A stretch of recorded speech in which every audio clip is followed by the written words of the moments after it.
O deputado federal João Roma, vice-líder do PRB na Câmara, nasceu no Recife, mas desde 2002 mudou-se para a Bahia, onde consolidou sua trajetória política. É formado em Direito com especialização em Administração Pública e, ao chegar à Câmara dos Deputados este ano, para seu primeiro mandato, assumiu a presidência da Comissão Mista da MP da Reforma Administrativa do Governo Federal e a relatoria da Reforma Tributária na Comissão de Constituição e Justiça. A paixão pela política vem no sangue. Ele é descendente direto do Padre Roma, um dos líderes da Revolução Pernambucana de 1817. O avô foi deputado federal. Ele seguiu o caminho. Foi o primeiro presidente do PFL Jovem Nacional. Foi vice-presidente da Federação Internacional de Jovens Liberais. Chefe de gabinete do prefeito de Salvador, ACM Neto. Nesta entrevista, João Roma manifesta impressões sobre a importância do Congresso para a retomada da economia brasileira e fala da necessidade da política na vida de cada cidadão.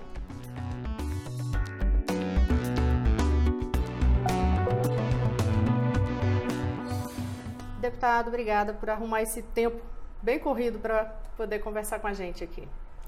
Prazer é meu, muito feliz de participar desse programa tão especial, Rosiane. E é sempre bom a gente poder, inclusive, dar um follow-up, né, das atividades aqui do Congresso, da nossa atividade parlamentar. O senhor é um deputado jovem, em primeiro mandato federal, mas já chegou na casa assumindo postos de destaque nas reformas administrativa e tributária.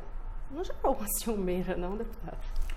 Olha, eu sempre fui muito vocacionado para a vida pública, né? Desde muito novo eu sempre tive sensibilidade para assuntos públicos e sempre tive uma paixão especial por participar da atividade legislativa, não é, de assuntos, né, do cotidiano da política brasileira. Eu fui o fundador do movimento jovem do PFL. Eu era o primeiro presidente do PFL jovem. Isso me deu não só uma grande convivência com grandes nomes aqui em Brasília, como também uma ambiência, né, especialmente no Congresso Nacional. Isso eu acho que exerceu também um potencial, né, um diferencial para que aqui agora, como deputado federal, mesmo estreante, eu pudesse já ter muita noção do funcionamento da casa e pudesse buscar posições de destaque, né, com dedicação e muito trabalho, que é o que eu tenho buscado fazer durante esse início de mandato. Mas o senhor não me respondeu se gerou uma ciumeira danada aqui nesse Congresso. Eu sei que teve, de certa forma. Olha, são 513 deputados, né? Você imagina, eu mesmo estava com muita ansiedade nessa estreia, porque você fica com receio de sumir no meio de uma imensidão de assuntos, né, de tanta coisa que ocorre aqui dentro. Né, você, de alguma forma, quer dar um retorno, especialmente para o seu eleitor, que estava na rua ao seu lado, me encorajando. Então, isso gera também muita ansiedade.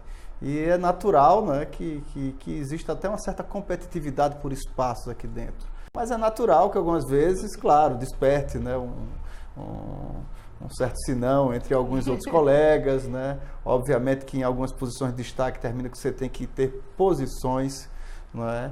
E como dizia o presidente norte-americano Franklin Delano Roosevelt, não sei qual caminho para o sucesso, mas o do insucesso certamente é querer agradar a todos. Então eu realmente busco sempre tomar uma posição, certo? Ser autêntico, ser verdadeiro, certo? Porque nós precisamos de alguma forma dar resposta e o papel do líder político é dar o exemplo. Então aqui no parlamento não cabe apenas ser o reflexo da sociedade. Nós temos que buscar aqui ser a vanguarda da sociedade. Quando o senhor fala aqui em alguns momentos é angustiante, já teve alguma qual nesse período aqui? Sem dúvida, né? O parlamento já nesse início, né, já mostrou uma série de confusões, né, de desarmonias entre poderes, certo?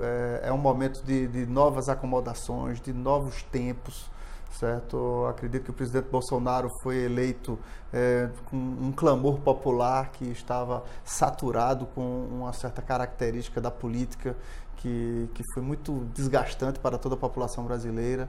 Eu acho que dar resposta a todas essas mudanças e essas expectativas da população brasileira necessita, sim, também passar por novas concepções da política brasileira, certo? Não é que seja política velha ou nova, certo? Eu até tenho dito que, para mim, a política é política, certo? Desde o Império Romano, quando nós, de alguma forma, saímos da barbárie, não é? Ou seja, a política tem sido uma ferramenta justamente civilizatória na humanidade. Eu acho que é através disso, desse marco legal, inclusive, que a gente consegue superar dilemas da sociedade e conviver. Não é? Mas eu acredito que a gente tem que buscar a boa política, as características positivas disso. E um trabalho forte na democracia, exercendo, sim, essa legitimidade com as ruas, certo? Eu acho que isso é fundamental. Mas tudo isso gera um momento de estresse, certo? Um momento de muitos embates, né? de novas concepções, né? do dia a dia do funcionamento de um parlamento. Então isso eu acho que a gente já viveu nesse primeiro momento aqui e já participei, já fui até protagonista de alguns episódios. E isso sim deixa, obviamente, algumas cicatrizes, né? alguns dissensos, algumas fissuras, né? com a convivência interna dentro da Câmara de Deputados, mas eu acho que esse é o papel do parlamento. E sobre as reformas, deputado, quando da discussão da reforma administrativa, houve muita discussão mesmo em relação, por exemplo, à questão do COAF, a questão de se seriam criados 2 ministérios, mais 2 ministérios. Na versão final, que foi aprovado completamente no Congresso, o senhor acha que houve algum prejuízo? Olha, eu acho que no final terminou saindo uma solução muito proveitosa para esse novo momento do Brasil. Até porque, como eu falei, a expectativa da sociedade é justamente você diminuir essa estrutura administrativa, justamente naquele discurso de menos Brasil e mais Brasil. E para isso nós precisamos sim não ter a burocracia como inimigo da nação. A burocracia é apenas uma ferramenta, mas nós precisamos direcionar essa burocracia para qual é o espírito realmente desse novo momento. Foi um trabalho que me entusiasmou muito, a presidência da MP 870, conseguimos evoluir muito. Né? Tivemos, inclusive, alguns aperfeiçoamentos que surgiram. No final, houve pontos de estresse, porque terminou que surgiu uma certa quebra de braço entre instituições, que culminou com aquele episódio do COAF, especificamente, certo? Que eu acho que nem precisava ter tomado uma dimensão daquela. Eu tive algumas vezes com o ministro Moro, como eu falei, entendi as razões do ministro, acho que ele estava totalmente legitimado, certo? Para ter, né, dentro da sua estrutura, o funcionamento do COAF, até porque ele me demonstrou que ali sim teria mais liturgia e mais respeito, né, mais procedimentos claros para se defender o direito individual do cidadão, que essa era a minha preocupação central. Então eu não entendi por que tanto celeuma em virtude de um assunto desse, até porque dentro de toda a estrutura da reforma administrativa isso não era de fato o quesito mais amplo. Não é? Eu acho que criar ferramentas para que o Estado possa funcionar através do governo executivo de forma mais eficaz era o âmago da questão. Então, por fim, eu acho que foi muito positivo não ter caído a MP 870, ter aprovado. No final, o próprio ministro Moro, junto com o ministro Guedes, Onyx e o presidente Bolsonaro, assinaram um documento dizendo que era essencial ficar com o bojo da reforma, que já traz grandes avanços para os brasileiros. Então, eu fico muito legitimado de ter participado desse momento. Reforma tributária. O seu relatório foi aprovado na CCJ em maio. O senhor está otimista em relação ao calendário? Muito otimista. Acha que chega quando no plenário? Olha, será instalada agora a comissão especial, certo, para tratar do mérito da questão, mas essa reforma, que eu até disse que era um item das tributárias, porque existem vários temas da reforma tributária, essa simplifica, transforma 5 impostos, 3 federais, 1 estadual e 1 municipal, em apenas um imposto chamado UBS. Então, o IBS. Então, essa simplificação por si só, ela harmoniza mais, ou seja, ela protege o Pacto Federativo e ela pode gerar um efeito deflacionário dentro da economia, o que pode por si só ativar a nossa economia. Mas o senhor acha que chega no plenário mais ou menos quando? Eu acredito que no início do próximo semestre. E eu acho que esse é um momento que pode superar grandes entraves da burocracia brasileira e melhorar essa relação entre Estado e cidadão. Mas eu acho que é uma discussão que tem que se dar de forma serena, mas não poderíamos deixar para começar a discutir a tributária apenas após a previdenciária. Então, já que o senhor já falou de previdenciária, as duas reformas, né, previdenciária e tributária, elas estão intrinsecamente assim, ligadas para poder garantir a retomada do crescimento econômico em níveis, eu vou usar um termo que eu sei que o senhor gosta, para a retomada do crescimento em ritmo galopante. Eu sei que o senhor gosta de cavalo. De fato. Olha, sem dúvida a reforma da Previdência é a mais importante para o Brasil nesse momento, talvez seja a reforma das reformas, sem ela as outras talvez fiquem sem razão de existir.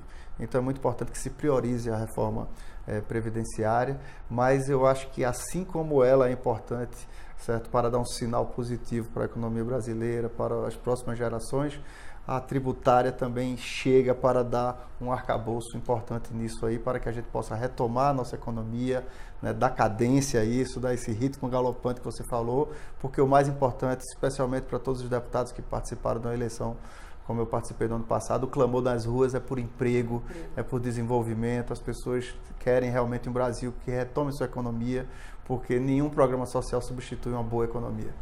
Então eu vou aproveitar que eu falei do galopante para saber uma curiosidade. O senhor ainda consegue ter tempo arruma tempo para conseguir andar a cavalo? Olha, a gente tem que ter tempo para tudo, não é? Então eu nunca deixo de ter tempo para minha família, certo? Para os meus amigos. E todos sabem, né? E eu acho que até de alguma forma tentam me agradar, que a forma onde eu recarrego minhas baterias é estando no campo, certo? Isso não acontece tanto quando eu estou na praia. Eu gosto muito do mar, mas eu não consigo relaxar tanto quando estando na roça. Então, sempre que eu tenho um tempinho, né, vou para o interior, certo? Me misturo lá com meus animais, certo? Com as pessoas que eu tenho tanto carinho, com as comidas gostosas que só ali existem. Então, ou seja, esse contato com a terra sempre me foi muito afetivo desde a minha infância. Então, eu cultivo isso e transmito isso, inclusive, para os meus filhos, certo? Então, isso me dá uma nova energia. Então, sempre busco encontrar um tempinho para estar vinculado à vida no campo. Só mais uma curiosidade, sua família veio para Brasília ou ficou? A Roberta, minha esposa, tem vindo, né? Semana sim, semana não, tem acompanhado muito, tem me ajudado muito no desenvolvimento do meu mandato, mas trazer a família toda, por mais que por um momento eu tentei a fazer isso, optamos por não, porque daria muito transtorno na vida das crianças. Então, ficamos com a estrutura montada em Salvador, até porque tem muita agenda também na Bahia. E vamos nos habituando a esse novo ritmo de vida aqui nesse mandato federal. Eu vou aproveitar que eu abordei esse assunto mais pessoal, mas para o senhor me falar no próximo bloco é sobre o fato de ser descendente de uma pessoa extremamente importante na história brasileira. Mas é daqui a pouquinho que o senhor vai me falar. No próximo bloco, eu volto já.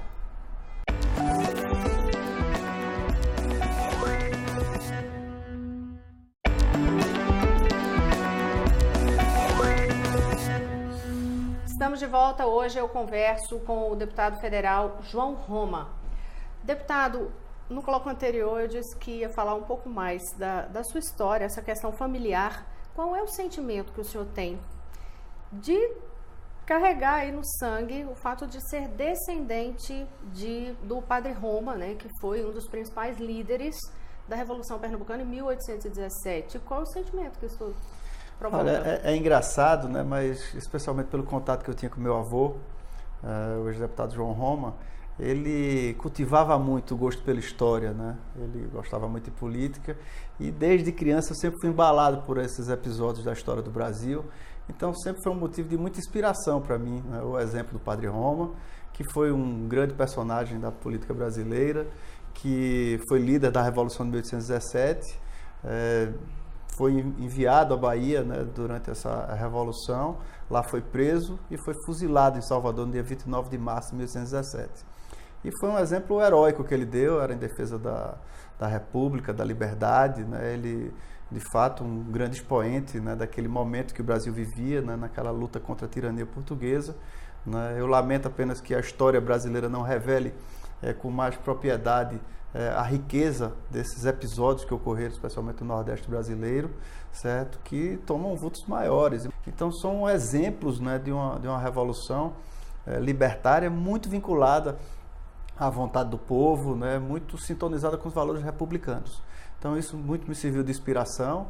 Eu tenho muito orgulho, né, não só da descendência, mas pelos valores transmitidos, né, de geração em geração, e busco sempre cultuar essa história. Talvez isso tenha servido também de estímulo pelo meu gosto pela coisa pública, né, pela atividade política essencialmente, por estar sintonizado com a questão da história.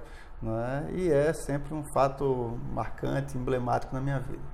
O senhor foi influenciado também bem diretamente pelo seu avô, né? Que foi deputado federal 3 vezes, foi secretário de governo, né? Foi secretário no governo de Pernambuco, mas o seu pai não seguiu o caminho político. De certa forma, o senhor sentiu assim meio que também uma obrigação, não meio que, mas também uma obrigação de retomar o legado, dizer assim, esse legado não vai ser interrompido aqui?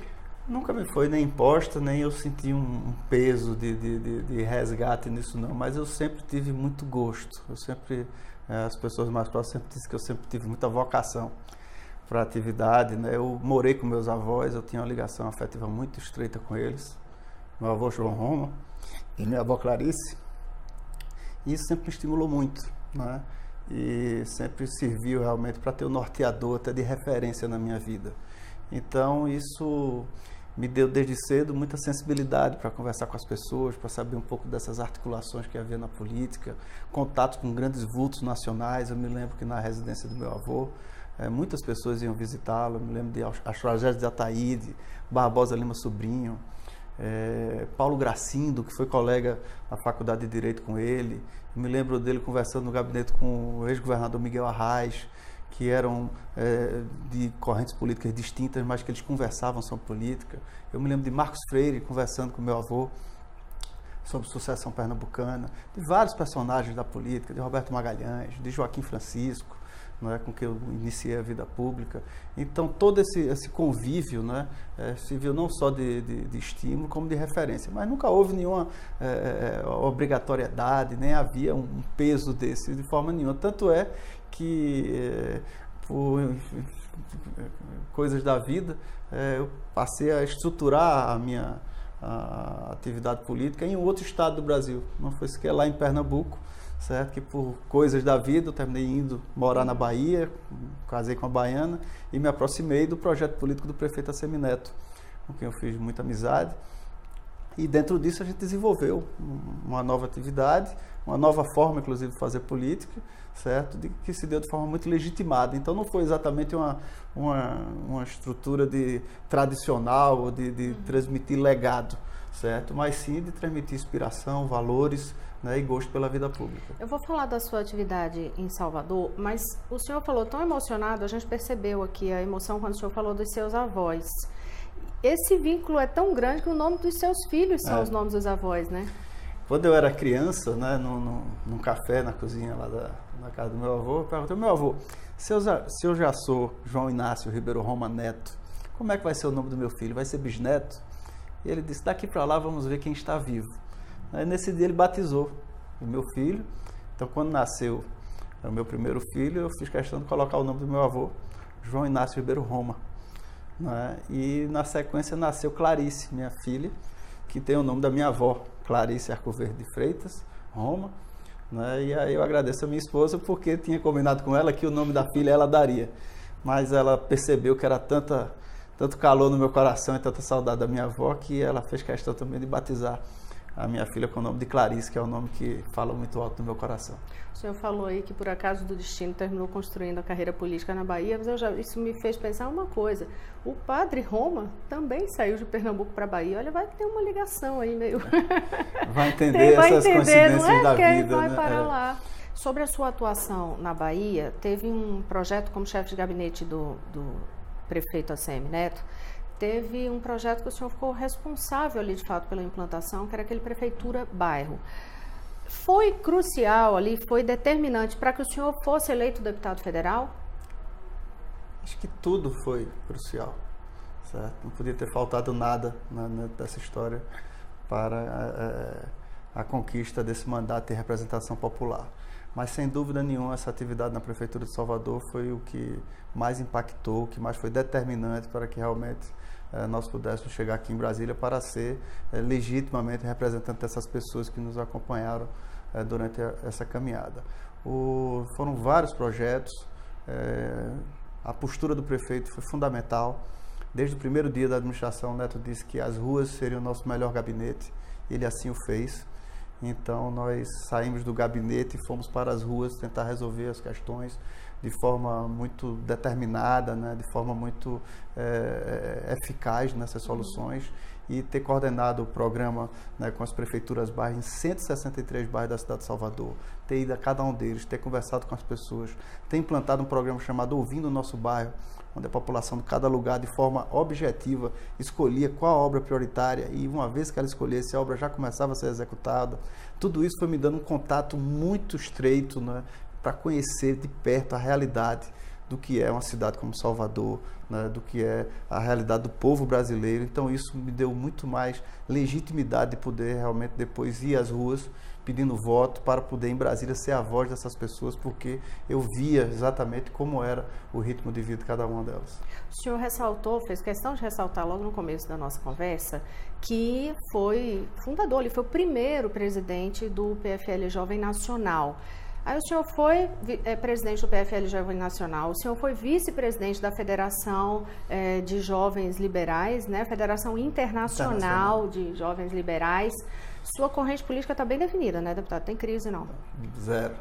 Sou político de ideário liberal, certo? Acredito, né, que essa é a melhor forma de ordenamento, defendo a democracia, mas antes de tudo eu sei que a melhor política social é uma boa economia, porque não há nenhum programa de compensação que possa gerar para uma pessoa algo melhor do que a dignidade de um emprego, né, do que ele gerar o seu sustento e poder se desenvolver. Então eu tenho com clareza, né, que o ideário liberal, certo? Não, isso especialmente na América Latina sempre foi colocado a neoliberal, não. Eu sou liberal amplo, certo? Não só na economia, como também na política. E ser liberal é justamente você defender as divergências entre as pessoas, respeitar a individualidade de cada cidadão, mas respeitar o indivíduo sobretudo, certo? Então, isso é também uma resposta a toda a forma totalitária de querer exercer o poder, de toda a forma de você querer utilizar, inclusive, os mecanismos de Estado para se utilizar da população e não estar promovendo essa população. Então, eu acho que isso é sempre um alerta, porque eu até fiz uma postagem outro dia, que entre a política de esquerda e a de direita, eu fico contra a demagogia e o populismo. Então, eu acho que a política liberal vai de vacina a esse tipo de coisa, ou seja, a demagogia e o populismo são os venenos número 1 de qualquer nação. Qual é o projeto que o senhor quer aprovar? Dizer se eu faço questão, nem que demore os 4 anos de mandato. Olha, sem dúvida eu quero restabelecer uma melhor relação entre o cidadão e o Estado brasileiro. Eu acho que a cidadania brasileira, muitas vezes, ela é oprimida e eu acho que a gente tem que inverter essa lógica. Eu quero que o cidadão passe a ser protagonista do Estado brasileiro, porque o Estado não pode ser o tutelador desses indivíduos. Então, o que eu quero e vejo com o Estado como ideário é que o cidadão realmente tenha a sua plenitude, né, que saiba o seu papel dentro dessa república e que possa contribuir para uma sociedade melhor. Tá, a gente já está quase acabando a entrevista, eu vou fazer um teste aqui de pernambucanidade ou baianidade do senhor. Eu, como pernambucana, não tenho como deixar de fazer isso. Muqueca baiana ou peixada pernambucana? Olha, eu nessa matéria não me aperto, porque eu sou muito bom de boca, certo? Então, em matéria de comer, sempre que me serve, eu adoro. O prato que eu prefiro é um cozido. Português, isso. É o prato da minha preferência. Olha, o último prato que você vai comer antes de morrer, eu quero um cozido. Mas tanto aprecio a moqueca baiana, que é com azeite de dendê, que faz tantas coisas deliciosas lá, como acarajé e por aí vai, como eu também gosto do ensopado, né? É um pouco mais leve e tal. Eu encho a boca d'água. Em matéria de comida, todos sabem que esse é um ponto forte que eu tenho. Eu não me aperto, eu como de tudo. Time de futebol? Nunca desenvolvi grande paixão por futebol, talvez porque eu não seja muito bom de bola. Não tenho muita habilidade com bola desde criança, certo? Admiro o esporte, certo? Sou incentivador do esporte em muitas matérias, mas nunca desenvolvi muita paixão, frenesi para torcer para time esse ou aquele. Quando criança, me titulava que era do Santa Cruz, lá em Recife. Na Bahia, né, o meu filho foi tricolor também. Torce pelo Bahia lá, certo? Mas eu não desenvolvo, né, grandes movimentações em relação ao time de futebol. Me mexo mesmo quando tem Copa do Mundo, que o Brasil entra em campo, aí todos lá naquele clima, né, de confraternização, então eu acompanho, obviamente, a seleção brasileira. Agora, a mais polêmica de todas, trio elétrico ou orquestra de frevo? O trio elétrico, a orquestra de frevo também vai. Mas eu digo aquela de rua, andando mesmo. Aí eu vou ter que ficar com Alceu Valença e Moraes Moreira, né? Moraes Moreira. Tem gente que pensa que eu sou Alceu Valença. Também já aconteceu. Pensaram que o Alceu era eu. Como é que pode? Que confusão. Eu uso bigode e ele não. Porém, lhe dou razão. Somos dois cabeludos da mesma geração, certo? Mas, enfim, entre frevo e axé, certo? Danço frevo, danço axé, curto carnaval. Já brinquei muito nas ladeiras de Olinda, mas hoje o Carnaval de Salvador tomou uma dimensão muito maior, certo? Inclusive no quesito de desenvolvimento na cidade de Salvador, na geração de emprego, certo? E, inclusive, na dispersão da cultura, né? na difusão de uma cultura. Então, eu acho que esse é um palco que precisa ser promovido. A cultura nordestina é muito rica, certo? Eu sou um carnavalesco, certo? Gosto da brincadeira, certo? O próprio prefeito da Semineto brinca muito quando ele puxa, me dá uma sombrinha de frevo, porque ele sabe que eu faço uns passinhos de frevo de vez em quando. Mas eu acho que as coisas se confluem muito, tanto que Salvador e Recife, eu acho que são cidades que têm culturas, certo, muito confluentes. Então, pernambucano de nascença, baiano por adoção, certo? Outro dia eu estava um pouco enfesado aqui em Brasília, disseram, o que é isso? Eu fiz, foi o vento dos Guararapes, mas eu já peguei aqui um swing da Bahia, já estamos avançando. Então, eu acho que o Brasil se completa, são culturas muito confluentes. Deputado, muito obrigada, já acabou. Muito obrigado.